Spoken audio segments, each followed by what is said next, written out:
Carl, what have you done? Think anyone will notice? Mr. Carl Jackson, right? Carl Jackson was born and raised in Los Angeles, California. After the sudden death of his mother at the age of 11, he moved between LA and Orlando, Florida, trying to find his way in life. So I'm clearly a Carl Jackson fan. Carl Jackson. Carl Jackson. Carl Jackson. Although he was introduced to hard work, faith, and family values, as a struggling teen, he wandered down the path of least resistance, finding himself jailed twice. By the grace of God, he attended an evangelical church and found that there was a better way and accepted Jesus Christ as his Savior. There's just no fake stuff about Carl Jackson. Now, on the Salem Podcast Network, Carl has launched on a journey to help people of all races and backgrounds to discover facts of America's true past, as well as realize the benefits of utilizing their God-given gifts and talents, which far outweigh any benefit from a government subsidy or program. It's dangerous out here. Let's roll, Carl. Can't go fast. Redeemed, rehabilitated, and real entertaining. This is the Carl Jackson Podcast. Hello and welcome to the Carl Jackson Podcast on the Salem Podcast Network. Today I want to talk to you about Bidenomics and how it is murdering the middle class. That's right, murdering the middle class. First, let me do this. Let me set the table for you. Here's what's on today's topic menu. Bloomberg announces U.S. housing costs surge with no end in sight. I'm not sure if you heard about this news, but oil prices hit $90 a barrel. That's the highest since the Biden administration. Not many people have been talking about it, but what I'm going to do is connect the dots with these stories today to illustrate how Bidenomics is murdering the middle class. I do believe that this is intentionally so, as he's colluding with these globalists around the world. This great reset nonsense that's happening, and we all have to stand up to it. Another story that I'd like to touch, again, I want to revisit Ottawa and what's happening with the Ottawa truckers and the persecution that they're now experiencing in Ottawa, as well as what's happening in Beijing at the Olympics. All of these stories are connected. Don't get it twisted. The media will have you believe that these stories don't coincide, that these stories don't relate together, when in fact they do. All of these people, these global elitists, if you will, I hate calling them elites, but for the sake of this podcast, we'll just call them elites so you know who I'm talking about, the Xi Jinpings, the people, he's a dictator, the people in Davos that are trying to usher in this great reset, this global reset, which totally changes the way the Western hemisphere handles money, property, the way they handle people, pretty much like a cattle, where we're just serfs. We're no longer citizens. So all of this stuff is what I want to talk about and what I want to hit on. And I think all of these stories will help me illustrate the point. First, let me talk to you about this. All right, I want you to think back. For those of you that might be, I'm in Generation X. I just missed out on being a millennial, I think by a couple of years or so. So I'm Generation X, and I can remember growing up. And I think, like most of you, I thought, you know what? When I grow up, I'd like a nice house. I'd like a nice car. You know, we all heard the stories, and Hollywood would portray it where you would buy this house, nice picket fence, all this kind of stuff. You know, it was the American dream. It's that rugged independence. It's what everyone wanted. It's what everyone wanted. Everyone wants that piece of freedom, that piece of real estate, that asset in their hands. And even as young kids, you know, I can remember going to different places with my father, whether it was a sports event or somewhere. Growing up in Los Angeles, California, I was born in Compton, lived in places like Linwood, Long Beach, not always the greatest areas, but sometimes we would travel to better areas within Los Angeles, and I would look at houses that maybe it was Pasadena, maybe it was San Diego, and I would look at these houses and I would be like, oh, one day, Lord, you know, I want to be able to live in a place and afford a place like this. Sometimes it was just Riverside County, to be honest with you, when I would go visit a good buddy of mine. But all of that stuff is being pushed out of reach for people like me, people like you, the everyday citizen, the everyday American. Again, on this podcast, every day, what we're going to fight for is the everyday American. I didn't like using these terms a few years back. I didn't like using the term middle class, lower class, upper class. I didn't even like using the term blue collar worker. And I'll tell you why. I did not like using those terms because in America, it's not like we're stationary. We all have a place to grow. We all have a place to grow. So just because we start poor, or just because we start in a bad environment, doesn't mean we have to remain poor. It doesn't mean that we have to continue living in a bad environment. If we learn what we need to move up in life, whether that's a better education, whether that's a trade, whether it's just learning how to handle money better, save, investing, so on, etc. That's the type of stuff that I see now the left wants to totally destroy. They want to destroy the concept, all of these ideas that have been embraced by Westerners, the left, and Biden are totally trying to destroy. So I want to take you to a story that it was just a blip on the radar this weekend. Didn't catch much attention, but it's a huge story. And it's a small story, but it's a huge story because we're all feeling this stuff. Bidenomics, oil prices, hat tip to Just the News. Oil prices hit $90 a barrel. This is the highest since the Obama administration. All right, so U.S. oil prices have spiked to a 7-year high of $90, reaching their highest rates since Barack Obama was in the White House. Carl, what's the big deal here? Listen, I want you to Google. Actually, DuckDuckGo it. Google might be trying to hide it right now. They're not necessarily on our team. And when I say our team, I'm talking about patriots. So DuckDuckGo it. Duck it, maybe. All right? I want you to check it out. I want you to look at all of the material that is made on oil, that is made because of oil, because of crude oil, because of petroleum. And it will blow you away. You cannot live without it. You cannot live without it. Democrats and the left want you to believe that's true, but that is not true. That is not true. That's why Russia, that's why China, they will continue to utilize fossil fuels in order to gain an upper hand on Americans as we, like dummies, embrace this man-made climate change hoax that's going to impoverish us if we're not careful. This story goes on. Crude prices jumped 2.2% in the afternoon, trading peaking at just over $90 per barrel, a rate not seen since late 2014. The latest jump continues a trend of spiking oil and gas prices that began late last year. AAA on Saturday listed the average gallon of gas in the U.S. at $3.43. This is up from $2.45 just a year ago. Those numbers have been climbing sharply in recent weeks. A month ago, the average price of gas stood at $3.29. Now, I want to take you to a little gas station that I sometimes visit after I leave the studio here. So now I'm driving to the studio more frequently than I did in the past. And so typically I would just fill up my car literally once every couple of weeks. I have a truck, I have a car. I don't drive my car that much. Both of them are old because I'm broke as a joke. So don't feel like I'm leaving you behind. I'm one of you. All right. But anyway, I don't drive my car that much. I've been driving it more lately. And so maybe a year or so ago, it would cost me, and it's an older car, but it is a luxury car. So it would cost me right under $40 to fill up, maybe 37. It was 37.40, 37.80, right under $38, but near $40. All right, I can't be exact, but near $40. So I filled this thing up the other day, and I spent almost $60 to fill it up. That's the difference in a year. Now, some of you may be thinking, well, Carl, you're behind cameras. You can afford it. No. I'm one of you. I haven't made it to the promised land yet. I'm still working on it. I haven't made it to the promised land yet. But this is difficult. And I think of, okay, I am a small business owner.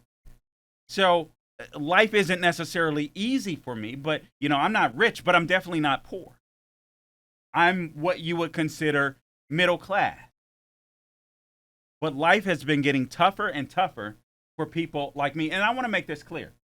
I don't hate on the poor. I don't hate on the rich. I don't hate on anybody as far as class is concerned, because again, we're Americans, and beyond that, I'm a Christian, and the Bible teaches me not to do so. I don't hate the rich because they're rich, but I can't stand these so-called elitists that want to keep us down.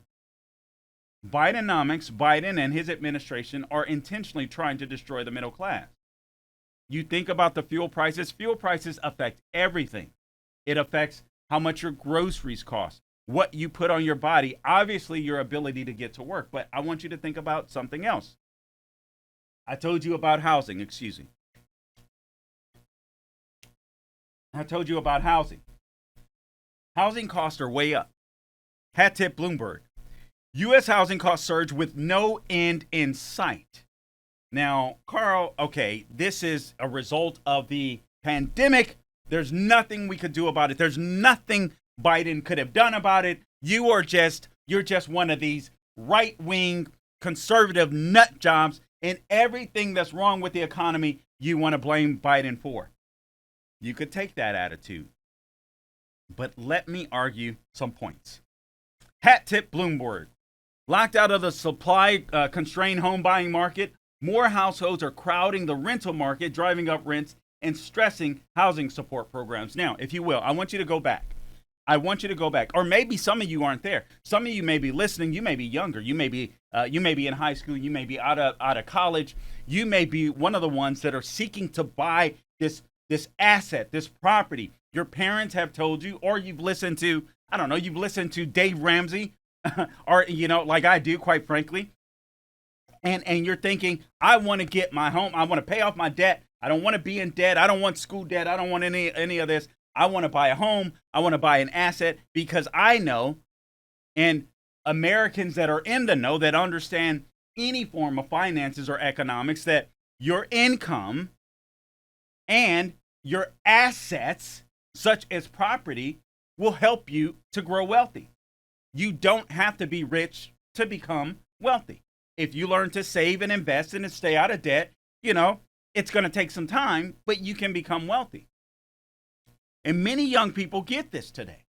Many young people understand they're moving faster than their parents. Parents have a nice big home when they're in their 40s and 50s. Kids want it right out of college, and that's a little unrealistic, at least for most people, vast majority of people. But what's becoming increasingly unrealistic is the opportunity just to buy your first home, a single family home. I go back to the article. The U.S. housing market shifted into overdrive during the pandemic, with more than 6 million homes selling in 2021. This is despite skyrocketing prices in many cities.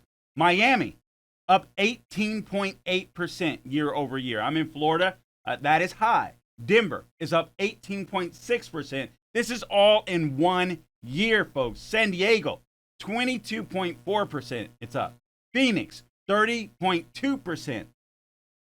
The median selling price for a home in November was $416,900. This is more than a 25%, or this is nearly 25% more than it was in February of 2020, right before the lockdowns took place in the United States. And the housing inventory has been cut in half. So typically, there's about, I think there's 600,000 houses on average nationwide for sale in a year. We're down to 300,000. So you imagine that. Now you have people illegally flooding across the border. Ooh, that's another issue. So you have people, illegal aliens, flooding across the border. The Biden administration turning their eyes. Mayorkas turning their eyes. They don't care. They don't care because it's not going to impact them. It's going to impact the peons like us. It's going to be we the people. It's going to be those of us that are everyday working American citizens that are going to have to compete for jobs and labor with illegal aliens. Meanwhile, crude oil prices are way up. Housing, grocery prices are way up. Is this intentional? Let's go on. Again, I tell you, the availability of homes has decreased by 50%. 50% since the lockdowns began. Here's what the chief economist, Daniel Hale, of Realtor.com had to say. It's uniquely challenging for first-time buyers since they're not benefiting from the increase in home prices. He goes on to say, she goes on to say, we don't have prices decreasing in any area of our housing forecast, calling into attention that many of these issues are nationwide. So forget using real estate. Remember, there used to be a plan. This was the real estate plan, right? So you buy your first home, small home, first-time home. You know, you just want to get in the door, so you kind of get what you can get. But it's your home. It's your piece of property. You feel so proud. You're like, man, I've got a house. This is mine. No one can take it from me as long as I pay the mortgage. No one can take it from me, right? It's yours. That's disappearing. That's disappearing. In 2 short years, that's disappearing. So first-time home buyers don't get to benefit from the increases of the housing market because it's too hard to get in. They don't get to step up because they can't afford to buy their first-time home. Entry-level pricing is only one problem, though. The rental market has gone completely bazonkers. Completely. It's absolutely insane. Rent for apartments since the third quarter of just last year, of 2021, are up 10%. Those are rent prices in apartments. It's insane. A sizzling Sunbelt rental market last year found rents up 30% or more in areas like Jacksonville, Memphis, Tampa, San Diego, Las Vegas. 49.8% rent is up in Miami. So I talked to you about 18.8%. If you're buying a home year over year, right? 18.8%. The housing market, the mortgage prices are up in Miami, but the rental market, 49.8% in Miami. This is unsustainable. This is even according to Ergood Obricky, and who is he with? Harvard's Joint Center for Housing Studies. This guy says, going forward, and I quote, it seems like this isn't a sustainable pace of growth, but we'll see continued strength of rental demand because of issues with home ownership. Looking at supply, vacancies, and the pace and demand, it just doesn't seem like there's going to be a decrease. So with rising home crisis, government subsidies will also have to rise. This is what this guy argues. Isn't that what I would call a coinky-dink? So, rising home prices, government home subsidies need to rise. Interesting. New construction typically offers some type of relief, but honestly, with the rising cost of land, there's a rising cost in labor and lumber. Guys, I remember, I kid you not, listen, we live in, again, I live in Central Florida. I live in the Orlando area. You wouldn't think that hurricanes would touch us since we're right smack in the middle of the state, but they have, especially in the last decade and a half or so, actually a couple of decades, they have hit us here right smack in the middle of Central Florida. And so, like many, I would go out and buy plywood to board up my windows, whatever other materials I needed to keep my home safe, to make sure, my family were secure inside of our home so that nothing would burst through the windows, come flying through, hurt one of us, kill one of us, God forbid. And I can remember paying for the large pieces of plywood. I think I recall paying somewhere in the area, depending on the year, $10 to $15. Well, when the supply chain shortage initially hit with this, with just the shortage of labor, I literally walked inside of a Home Depot and I saw plywood for nearly $70 a sheet. I could not believe my eyes. I thought I thought they had just gotten the price wrong. But they didn't. This guy from Harvard argues voucher programs are based on fair market rents. So when they're risking or rising, keeping pace means the amount of subsidy has to rise. Anything supply side has to deal with increasing land values, and it all requires more investment to get to the same place. There are some buildings at lower price points, he argues, but it's so much harder to make a profit Oh, now they're talking about the building market. They're talking about, here's what's happening with builders. So typically, here's what happens, all right? A lot of people are renting. Perhaps there's an influx of people into your state, maybe in your city, your community, your county, whatever.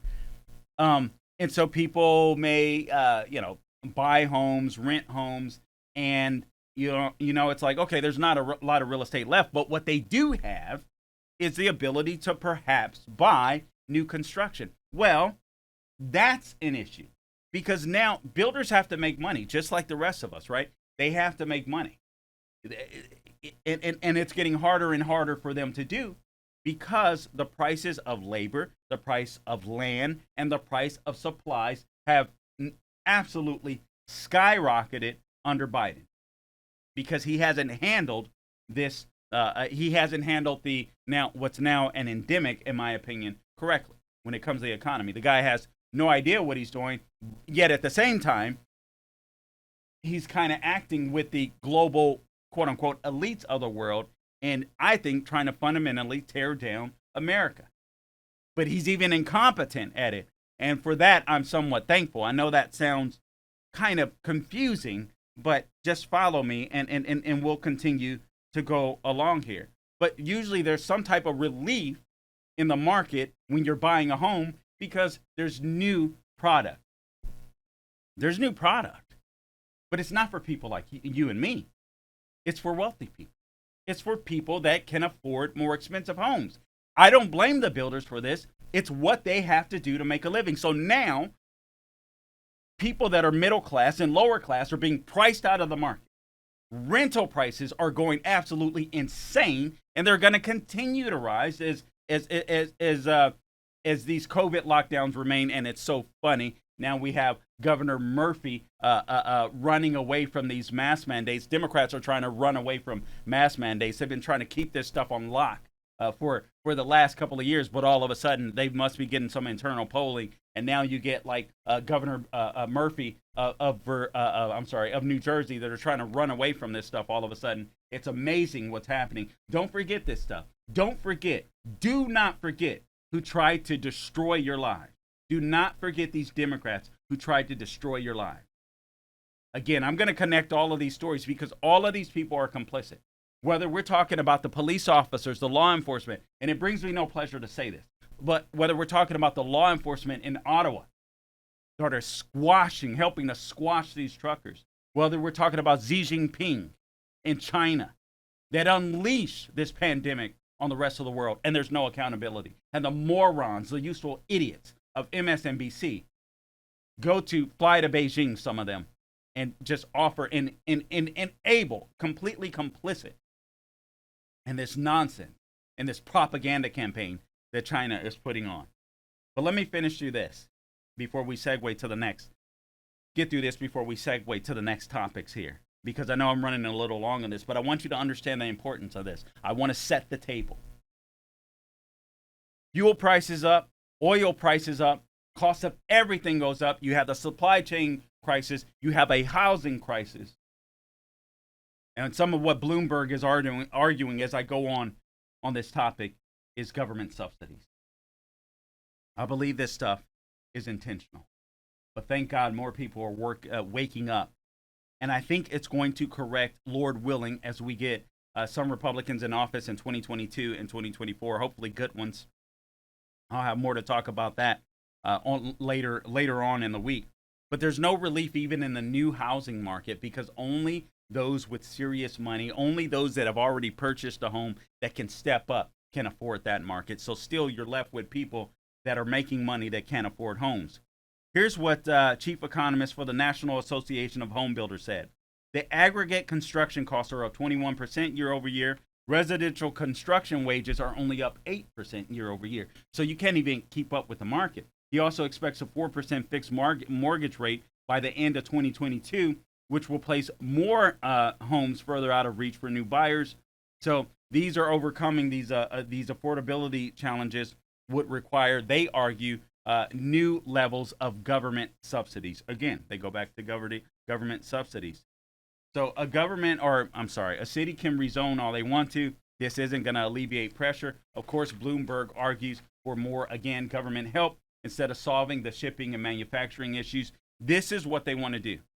It's actually a very informative article, but at the same token, I want you to understand when you're dealing with liberals, when you're dealing with leftists inside of the United States of America, they just, whether it's intentional or non-intentional, they're going along with the plan. And we got to stand up to this nonsense. Lifestyle renting. Have you guys heard of lifestyle renting? I've never heard of lifestyle renting until today. So here's what the Harvard JCHS research found, that those that are making more than $75,000 a year are driving nearly 70% of the total renter household growth. So if you're making $75,000 a year, this is what lifestyle renting is. You can no longer afford to buy. Do you understand? Do you understand how Bidenomics is murdering the middle class? They are murdering the middle class. The wage gap, the income gap, the wealth gap between the poor and the middle class and the wealthy is increasing under this scamdemic, shamdemic. It's absolutely insane. So 75,000, you can't afford a home. You can't afford a home. You can lifestyle rent. In 2021, 39% of all rental applications came from individuals earning more than $50,000. This, again, is an all-time high. In Miami, accelerated home prices briefly made it one of the most unaffordable markets in the nation. Again, the year-over-year mortgage housing prices increasing by 18.8%. Rental market in Miami, 49.8%. Miami-Dade County is seeing South Florida's affordability crisis expand beyond low-income households. Traditional supports like the low-income housing tax credit, which covers renters making 80% or less of the median income, are missing a huge segment of struggling households who can't keep up with rising prices. They argue, Bloomberg does, we should have passed Build Back Better, but as Byron York has written, Build Back Better is dead, dead, dead. Joe Manchin, when he was on a weekend talk show, I believe it was Saturday or Sunday, perhaps Sunday, basically said that thing is dead in the water. There's no hopes for the Biden administration. That's why now they're trying to focus on all the things they allegedly accomplished. Well, one of the things that the Bidenomics and his administration has accomplished is murdering the middle class, pushing the American dream further and further out of reach. For those of you that are like me, that are just everyday American citizens, the middle class man. I love how Charlie Kirk frames it. Charlie Kirk frames it as the muscular class. Really good way to frame that, Charlie. I love that. So I'm going to steal that for this podcast. But the muscular class, they're pricing us out of reach. It doesn't make as much sense to move into, remember how it used to make sense? All right, so you get a job perhaps in another area, another city, another state. Where can you go? Seriously, where can you go? I talk to people daily. I have, to my local show, I have a sponsor that's a real estate agent, Elisa Edwards, and I speak to people daily, people that might be thinking about moving or, and the question is, well, where are you going to go? You have built up so much equity in your home, but you got to use almost all of that equity to purchase another home. It's totally insane. So much for buying another home, stepping up and having a cushion in which to save or maybe renovate your home. For some, that may be true if you're downsizing. But what if you need to upsize? What if you need to move to another state, another city? You get a better job opportunity, okay, but prices have risen there, so you get an increase in salary. But that increase in salary doesn't matter much because the cost of living has gone up. All of this under the Biden administration. Do you understand how well off we were under Trump? I didn't like the spending. I'm not going to sit here. I know some Trumpsters, listen, the economy was good, so no. That's insane. That's stupid. I love Trump, but I wish Republicans would have stopped spending. Democrats obviously took over the House and started spending like drunken politicians, like they always do. So we do need to squash that. But I do want you to understand how well you had it under Trump. And you were complaining about Twitter feeds. Some of those Twitter feeds would annoy me too, but do you prefer this? This was a man in President Trump that was fighting for the middle class, for the muscular class, as Charlie Kirk says. Now you have an administration that is fighting against you to succeed. It's absolutely insane where we are. Carl, what have you done? Think anyone will notice? Mr. Carl Jackson. All right, so Bidenomics, again, is murdering the middle class. Let me share this with you because I see this breaking on Breitbart. This is probably the only place where you're going to get breaking news on a podcast. So, Biden's first year sees the biggest ever trade deficit. So, hat tip Breitbart. Biden's first year in office has not only seen inflation run at the fastest pace in 4 decades, it has also seen the trade deficit expand to the widest import-export gap on record. The trade deficit of goods and services grew by 1.8% in December to a seasonally adjusted 0.7 billion, the Commerce Department said today, slightly less than the record deficit of 80.8 billion reached in September. The full-year trade deficit for 2021 increased 27% to 859.1 billion, passing the previous record of 763.53 billion that was set in 2006. With the Commerce Department, where the Commerce Department's records go back to, or the Commerce Department records go back to 1960. All right, now let me take you back to this real quick because something is happening. They are doing. When I say they, I'm moving on to this story with Ottawa, and then because all of this stuff ties in. All of this stuff ties in. So basically, what the Biden administration is doing, and what the little global tyrants that are colluding with the Biden administration are, they're murdering the middle class. They're pricing you out of the American dream, and actually, what they're trying to do, I believe, Xi Jinping is totally destroy the West, totally destroy the spirit of independence that we see in the West. I mean, you even see this in Canada. We didn't realize that Canada would stand up and fight the way that they have, but they've been impressive. Many of these truckers and these people that have come out to support them, and I don't know the exact site, but you can go to Give, Send, Go, since we now know that GoFundMe was stealing their money. Go to Give, Send, Go to help these guys out, but it's getting really difficult for these truckers. So Bidenomics is pricing the middle class out of the housing market. That is the best and most effective way, along with your income, to grow wealth. To grow wealth. So they're trying to make a nation of serfs instead of citizens. Now, I want to tell you something, and it brings me no pleasure to say this, but those that are complicit in enabling tyranny are just as guilty as the tyrants themselves. I don't say that to be hyperbolic. That is the way that I feel. Hat tip Daily Caller. Ottawa police said Friday they began cracking down on protesting truckers occupying part of the city, and they proved it over the weekend by seizing truckers' fuel supply. You may have seen the clips. You may have heard about this. But I want to tie all of this in because now you have you have the housing market. How Biden is pricing us out of the housing market. You have this story in Ottawa, how law enforcement is enabling their tyrant in Justin Trudeau. By the way, never elect a pretty boy like that has never gotten his hands dirty, that has never built a business, that's grown up wealthy, in money, so on, etc. Stop doing it. I'm not saying that all of those people are bad, but you want someone that understands the plight of the man and the woman that has to make their way to the top. Well, Carl, why elect Trump? Because he got to hang around builders all the time. He got to hang around construction workers all the time. He got to be around the people. Why do you think he's so scrappy? Even though he grew up in wealth, his father taught him how to deal with the everyday American. That isn't the case with Justin Trudeau. So going back to this story.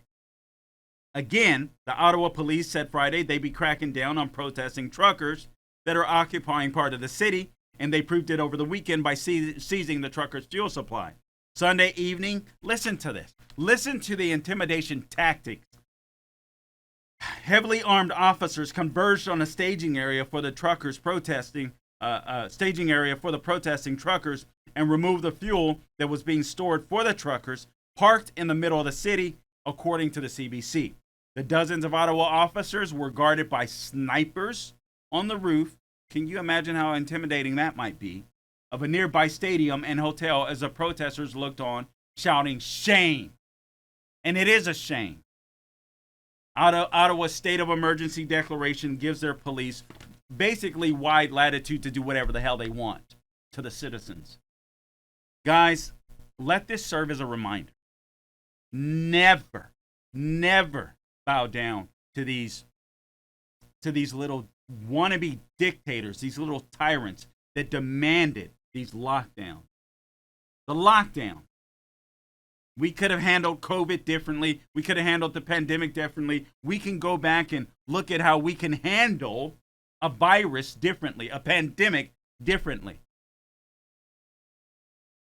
Never bow down to these tyrants that demand lockdowns, that tell you where to go, what to do, what to stick in your body. Never allow that to happen again. I would say this, shame on us. Shame on us. Never allow that to happen again. I hope it's clear. Here's what the mayor of Ottawa said, Jim Watson. We're in the midst of a serious emergency, the most serious emergency our city has ever faced. Really?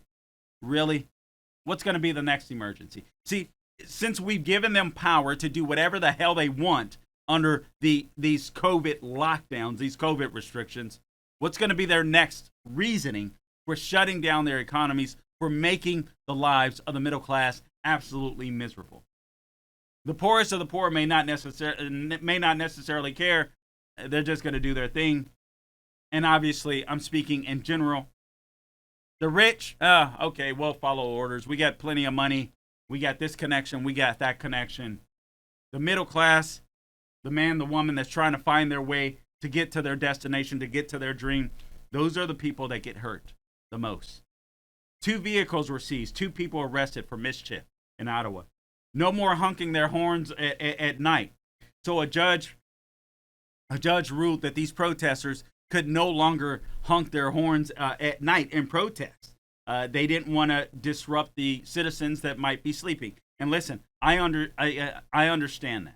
I understand that from a personal perspective. You know, I kind of feel sorry for the people that may be in the area hearing the ruckus, but at the same time, I think they should be appreciative, whether they realize it or not. These truckers are standing up for their freedom, are standing up for their benefit. So here's what the judge said.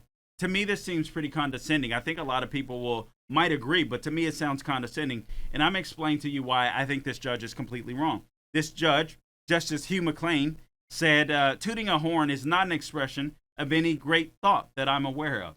And some of you on the left and liberals might be saying, oh, okay, you got him. What a great point. What a great point. Tooting the horn means nothing. It's not any great thought. Then why is he so concerned about it? Secondly, I think the powers that be are scared that the citizens will turn against them. This is what I mean. Okay, the citizens are annoyed in the area, Ottawa, are annoyed about the honking. But will they? I think the politicians are scared how they'll react and whom they'll react against. Okay, so will they react against the truckers when you start seeing thousands of people flooding in to support the truckers? Or will they say to their government, why don't you guys cave already? This is the problem with a lot of people in power. So far, the truckers haven't relented, thank God, despite the fact that 90% of them are vaccinated. But it's having an effect. It's spreading. New Zealand convoy, hat tip Breitbart. New Zealand convoy blocks Capitol, demands end to the vax mandates. But guys, this stuff is spreading. But you're talking about people that are complicit in the tyranny that we see occurring in the Western Hemisphere. While people like Trudeau, people like Biden try to emulate Xi Jinping, the real communist dictator. I'm not as concerned about Russia and Ukraine. There may be some. I don't want to minimize the story. But I get frustrated to know there's a simple solution. All we have to do is shut down Nord Stream 2, open up the Keystone XL pipeline. It's frustrating. It's pretty simple. Start fracking again. Start leasing our lands for fracking, drilling, so on, etc. Russia and China is doing it. Why don't we do it? because we don't want to be a superpower. Bidenomics is going to crush the middle class. Bidenomics is going to murder the middle class. It's what they want to do. It's what they have to do. You're talking about housing, pricing people out of one of their biggest wealth building tools, buying a house. You're talking about protesting. You're talking about shutting people up that are being bullied and tormented by their government, and what we see in Ottawa. And now I just want to talk about a full-on dictatorship and what many people are starting to see and experience in China. And do not think for a second that it can't come here to the United States. I was naive enough to believe that. I was naive enough. I read this stuff daily. And I was naive enough to believe it. You think you're safe in the United States of America. Well, what happens when you get a bunch of immoral losers like Biden in the White House that are corrupt as all get out? When you start reading through Schweitzer's book, Red Handed, that's totally compromised. Compromised by Russia. You don't think Russia has dirt on Hunter Biden and Joe Biden? You don't think China has dirt on Joe Biden and Hunter Biden? Of course they do. Of course they do. It's insane. Carl, what have you done? Think anyone will notice? Mr. Carl Jackson. All right, now let me take you back to the story. Just a quick reminder of what was happening yesterday. We talked about yesterday briefly about the Olympics at Beijing, the Genocide Games, aka. All right, so the ratings have just been horrendous. The ratings have been horrible. The ratings continue to crater. They're getting worse by the day. Typically, what you may see is a high on the first and second, high on the opening ceremony. Perhaps a small drop the next day. The ratings somewhat sustain, maybe trickle down little by little. That's not what we're seeing. The opening ceremony, just as a reminder, only drew 14 million people. Great job. And I'm glad it couldn't happen to a better group of journalists. These useful idiots of NBC that are showcasing these games with the China dictator. By the way, there's an audio clip that I want you to hear of Laura Ingraham talking about Obama moving to. He's building a mansion. I'll tie this in, but he's building a mansion in Hawaii. I just want you to understand that these elitists, they live by a different set of rules. They do not care about the middle class. And in my opinion, all of this leads to Xi Jinping. It's like they want to emulate the guy. Biden, he's so concerned, or Obama, so concerned about climate change, global warming. He has one mansion right here in the United States off the East Coast where he's right near water. Now he's getting one built in Hawaii where he's right near water. These people don't believe it. This is why I'm telling you, they want to destroy the middle class. They don't care about you. They don't care about us. They don't care about America as it exists because they don't have to live in our world. They don't have to get their hands dirty anymore. They're above us. They're above us. Just for the record, you can add that audio right there. Now, going back to Xi Jinping, going back to the Genocide Games, the NBC are media useful idiots. And they are also complicit in the tyranny that we see happening right here in the United States. And in my opinion, what we see happening in Ottawa and what we see happening in China. Because if China was forced, if people were forced to see, or if people knew what was really happening in China, then China wouldn't be, you wouldn't have useful idiots in the media and useful idiots in America, useful idiots perhaps in Canada that thinks things in China are A-OK. These corporatists, these corporate fascists, these global corporatists, fewer of their products would sell. And that's what I'm hoping will occur. But again, the ratings are down. Thank God. Good job to all of you guys. I hope they continue to fall. There's a lack of fans and families there that makes the games totally uninteresting. You know, when you watch the Olympic Games, I have in the past, I used to love watching the Olympics before they went woke. And I mean, I remember watching the Olympics with my, with my dad as a kid, and watching the athletes' family members that they would bring to the games. And it was just so exciting to see Americans cheering for Americans. Stands full. You're not seeing that now. Even the viewership on NBC's digital platforms are down. Good. They got, I think, a total of 16 million viewers with TV digital platforms, down over 43% in viewership. Good. So all that money NBC paid to the Chinese dictator, the Chinese Communist Party, all that butt kissing they did isn't paying off. Good. I hope they continue to tank. So here's some reasons that NBC might not be aware of why they're tanking. There's too many commercials. There's been little promotion. There's no compelling stars. Oh, did I mention the enslavement and genocide of the Uyghurs? Even though they trotted this cross-country skier out, they can't even find her right now. Even though they trotted her out, spat in our face, and MSNBC continued to play along with the propaganda. Never mind the demolition of the freedom of Hong Kong, NBC continues to play around. These people are complicit in destroying the middle class. Savannah Guthrie, complicit in destroying the middle class, participating in this propaganda. The Uyghur skier's name is Dinajir Yilamawang. Listen, I'm going to butcher that all day, every day. Very difficult name to pronounce. And she was just used as a propaganda prop. NBC reporters are even stuck in the closed loop. It's hard for them to report in the Olympics the way they normally do, making it exciting. They can't catch pictures of mountaintops, historic buildings, backdrops, all of those things that they used to include in the stories to make the Olympics so exciting and so unique and make people want to go to that place. They can't even get out. They're closed in the loop there. And not to mention the Olympic coverage, it's spilling in to Super Bowl coverage. So NBC is out of luck. And I could not be happier. These hypocrites are nothing but a bunch of hypocrites. Some of them aren't even live in China.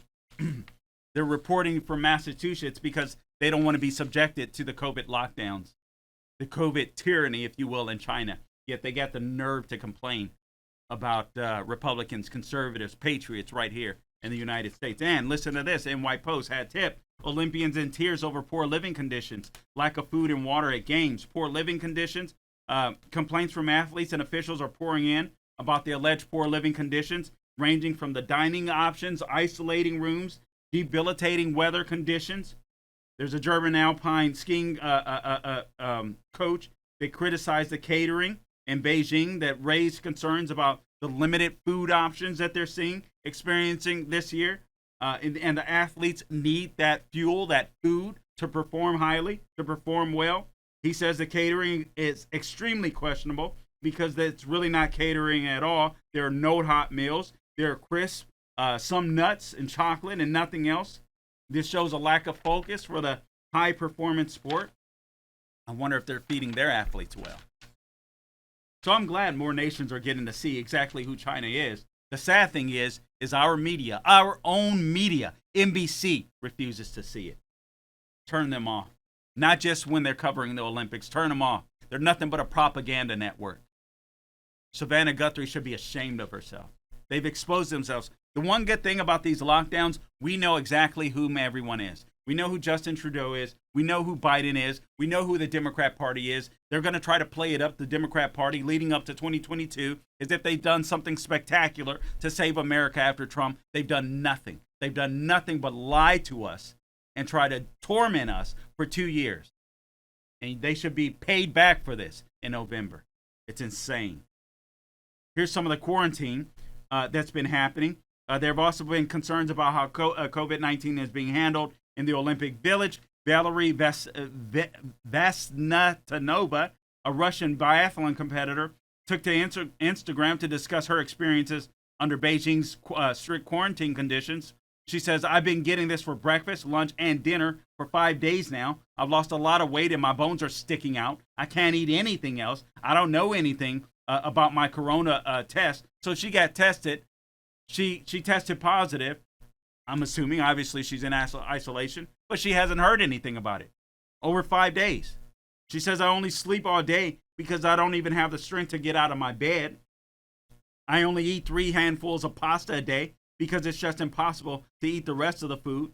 She said, my stomach hurts. I'm very pale. I have huge black circles. I have huge black circles around my eyes. I want all this to end. I cry every day. I'm very tired. This she reported to the AP. She says she was so hungry she was eating the fat off the fat off the bones.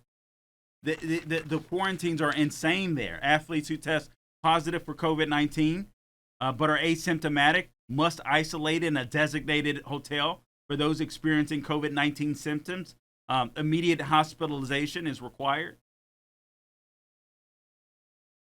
This is insane. Typically, these people, these athletes, they go to the Olympics, right? They get to enjoy the Olympics. They get to enjoy the scenery. They get to be a part of the atmosphere. There's no telling how many of them enjoy it too much and come back pregnant and end up at an abortion station or an abortion center right here in the United States of America. They were partying. They were having a good time. They don't get to do that this time with China's crackdown. And listen, guys, I'm being facetious on that last part, but here's what's scary. If we don't stop these little tyrants, these wannabe tyrants in blue states, in blue cities, and in the White House, don't think that this can't happen in the United States of America. Don't think that it can't happen. It can and it will. It's going to be up to us, the muscular class, as Charlie Kirk says, to stop them. All right, guys, until next time, don't grow weary doing good. God bless. Hey, make sure you subscribe to my podcast on Apple, Google, Spotify, YouTube, and Rumble. So don't just watch. Please subscribe. It'll help us out tremendously. Again, follow me on Twitter at Carl Jackson Show, Parler at Carl Jackson Show, Facebook, Carl Jackson Radio. Be sure to do that. It'll help us out tremendously. It'll help us grow. It'll help us reach a larger audience. It'll help all of us in the fight for freedom right here in America. All right, guys. Again, until next time, don't grow weary doing good. God bless you.